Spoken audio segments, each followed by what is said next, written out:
They say women my age should know better. That by 48, your heart should be tucked away in something sensible, a marriage, a mortgage, maybe a part-time yoga habit. Love, if it exists at all, becomes a gentle routine. A background hum. Predictable. But when he kissed me, he didn't rush. He tasted me slowly, like I was art. Something worth studying. Savoring. And for the first time in years, I forgot how to be cautious.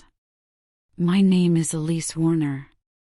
I live in a sun-dappled town called Ash Hollow in upstate New York, where the sidewalks crack with time and the trees blush early in September. I'm a ceramicist. My hands are always in clay. My jeans stained with glaze. I run a small pottery studio behind a co-op cafe that smells like espresso and roasted almonds. Life, for the most part, has been quiet. And up until last fall, I believed that was all I needed. But then Cole showed up. He arrived in late October, the air already crisp with the whisper of winter. I first saw him standing inside my studio, inspecting a small porcelain sculpture I'd made of two lovers sitting back to back, their hands just barely touching. I remember the way he tilted his head at it. Like he was listening. He looked up when I came out from the back room. "You made this?" he asked. His voice was low, thoughtful. There was something textured in it, like a jazz record playing in another room. I nodded. Yes. That one's called Almost. He smiled slightly. I like it. It's patient. That was the first thing he ever said to me, it's patient. I learned later that Cole was a travel photographer, visiting for a quiet break between assignments. He was staying at a lakeside and down the road from my studio. For the next week, he came in every other day.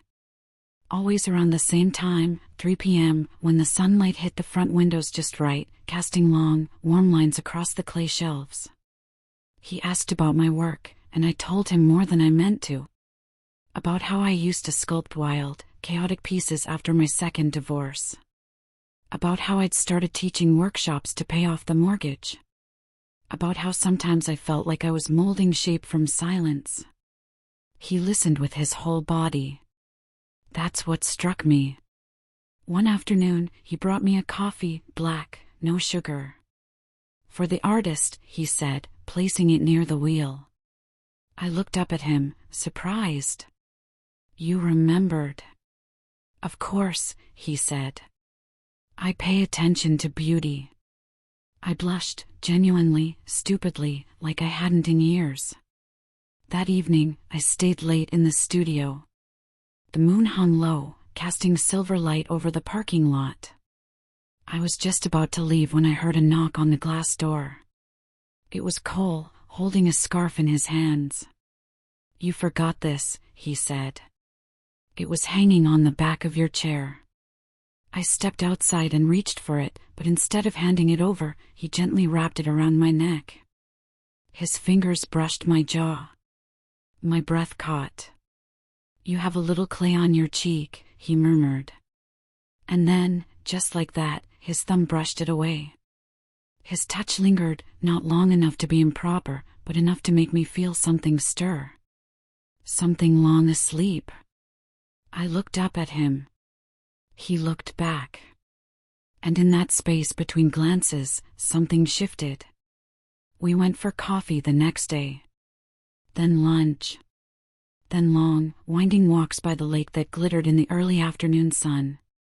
He told me about his past, about a marriage that had ended quietly, about a son in college, about the years he spent trying to capture the world through a lens but never finding a place that felt like home. Maybe home isn't a place, he said one afternoon. Maybe it's a person. I didn't say anything. I just looked out at the water and let the words settle over me.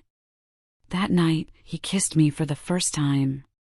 We were standing on my porch. The porch light was out. The autumn wind was cool and sweet.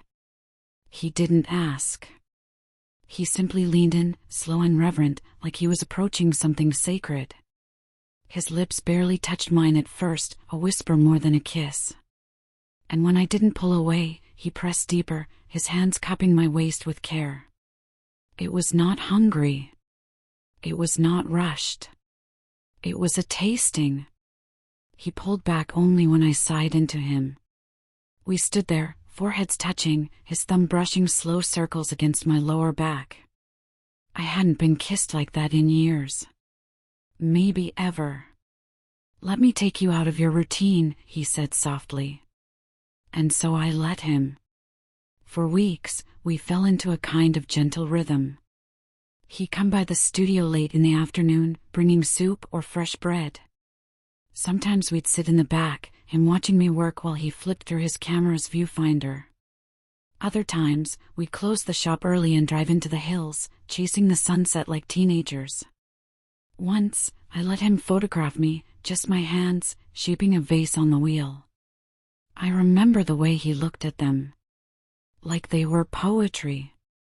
"You hold things the way a cathedral holds silence," he whispered once. I laughed and rolled my eyes. But inside, I melted. The first night he stayed over, it had started to snow. We were lying on the couch, tangled under an old quilt, watching some old black and white film neither of us was really paying attention to. My head rested on his chest. His fingers threaded through my hair. He kissed the top of my head, my temple, my cheek. And then he whispered, "Elise, may I kiss you properly?" I nodded. That night, he kissed every part of me like I was his favorite painting. No urgency. No script. Just slow, intentional reverence. His lips traced the curve of my shoulder, my collarbone, the soft indent below my ear. Every kiss was a sentence. Every breath a promise. He didn't touch me like I was broken or fragile. He touched me like I was art. The mornings after were my favorite. We'd make coffee barefoot in the kitchen, his arms wrapping around me from behind as I leaned against the counter. He always kissed my shoulder first. Then my neck. Always the same. Like a ritual. A way of saying, "I'm here. I see you." One morning, I was standing at the window, still in my robe, watching the wind rustle the maple leaves. He came up behind me, pressed his lips softly to the back of my neck, and whispered, "You look like a painting from this angle." I smiled. What kind of painting? Something worth standing in front of for hours. Of course, it wasn't perfect. Love never is. There were moments when fear clawed at me, small doubts, whispers of insecurity. I worried I was too old, too set in my ways. I worried he'd leave like others had. I worried I was just a pause in his journey, not a destination. But every time I pulled away, he reached for me gently. "You don't have to be perfect," he said once, his fingers lacing through mine. "You just have to be present." We made love slowly, tenderly, our bodies speaking where words failed. In his arms, I didn't feel young. I felt timeless. In December, he told me he was offered a contract to photograph in Morocco for 3 months. A dream project. I smiled and told him to go. That he had to. "But what about us?" he asked. "You'll come back," I said. He did. 3 months later, sun-kissed and dust-worn, he returned with a necklace for me, a small charm shaped like a wave. He said it reminded him of the way I exhaled in my sleep. We didn't talk about the future much. We didn't have to. He bought a house nearby in the spring. A small one with a wraparound porch and wildflowers in the backyard. I started leaving a toothbrush there. Then a sweater. Then a drawer of clothes. One night, curled up in bed, he pulled me close and whispered, "You've ruined me for anyone else." I smiled into his chest. Good. Now, nearly a year later, we still do the same things. He brings me coffee at 3 p.m. I leave notes in his camera bag. On Sunday mornings, we walk barefoot across dewy grass and talk about everything and nothing. He still kisses my shoulder first every morning. Still tells me I look like art. I am 48. He is 45. And we are not young. But we are new. And when he kisses me, slowly, with his whole heart, I don't feel like a woman past her prime. I feel like a masterpiece.